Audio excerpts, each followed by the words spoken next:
Il existe plus de 20 noms différents pour l'Antéchrist.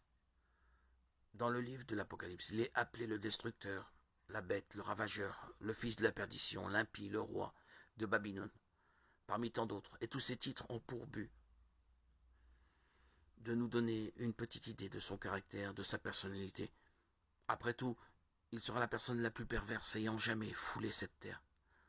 Prenez Hitler, Staline, Oussama Ben Laden, Saddam Hussein et Kim Jong-un.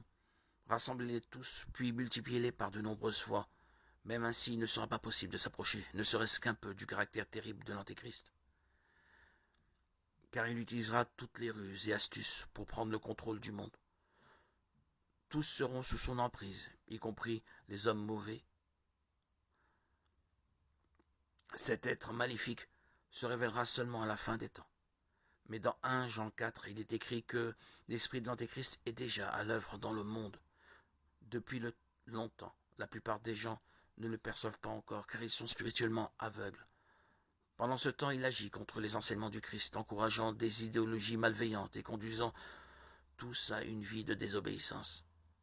L'esprit de l'Antéchrist est directement lié à la tromperie et au mensonge, et son objectif principal est de détourner les gens du véritable évangile. Il présente à l'humanité une fausse liberté où chacun peut faire ce qu'il veut sans se soucier du Créateur et sans suivre ses règles.